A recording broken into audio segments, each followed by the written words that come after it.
boats jutted out into the river from the shore next to the Sailors' Church, the Church of Our Lady and St Nicholas. You can see the church at the back and to the left of the Liver building, with a golden square rigger ship on its lantern top tower. The modern 350-metre terminal on your right is Liverpool's cruise liner berth. Liverpool will open more than 100 cruises to its shores in 2022, as the city plans to deliver its most ambitious season yet.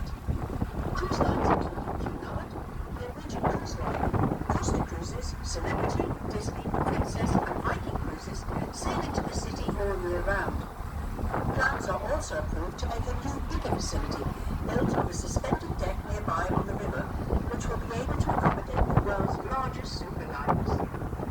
In all, 7 miles of docks and 23 miles of quays stretch along the Liverpool foreshore. In 1710, the Corporation of Liverpool started work on the world's first commercial wet dock, and by the end of the century, the city boasted a full dock system. Steam had revolutionised shipping, and this, combined with the Industrial Revolution and the opening of the Americas, secured Liverpool's future as a trading city and a major port. Liverpool's unique character has been influenced by a diverse mix of races: Welsh, Irish, West Indians, Africans and Chinese. And this has produced a population characterised by its vitality, resilience and extreme sense of humour.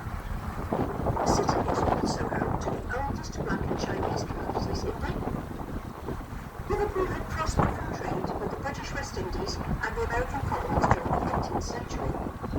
A latecomer to the transatlantic slave trade of cheap-goods to Africa, slaves to the sugar plantations, and sugar, rum and tobacco home to England, Liverpool nevertheless came to dominate the slave trade until its abolition in 1807. Some slaves were sold in Liverpool, mainly for domestic service, and you can find out much more about Liverpool's role in transatlantic slavery at the International Slavery Museum at the Royal Albert Dock. The growth of the United States of America provided Liverpool with growing volumes of trade, and new docks opened on the Mersey in quick succession during the 1800s.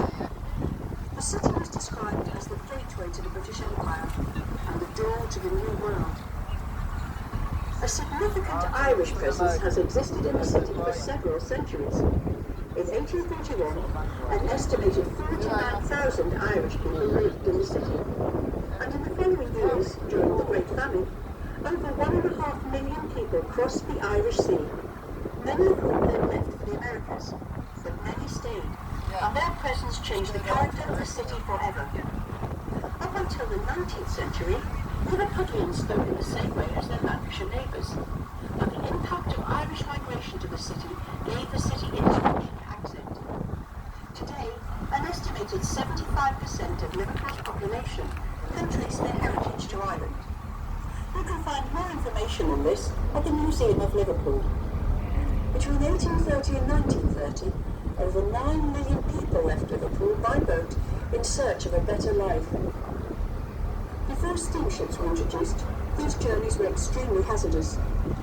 To sail to America would take 35 days, and a trip to Australia lasted from 10 to 17 weeks, depending on wind and weather. The ships were crowded, and conditions encouraged the spread of diseases such as cholera.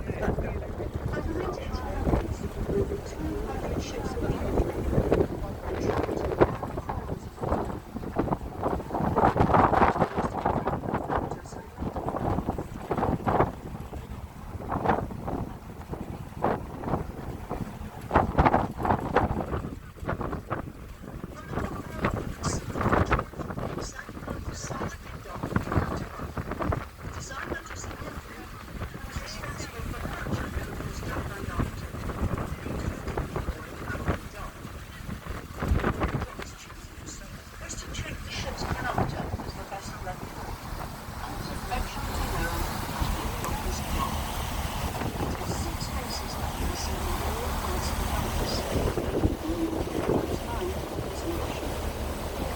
This is also the original site of the entrance to the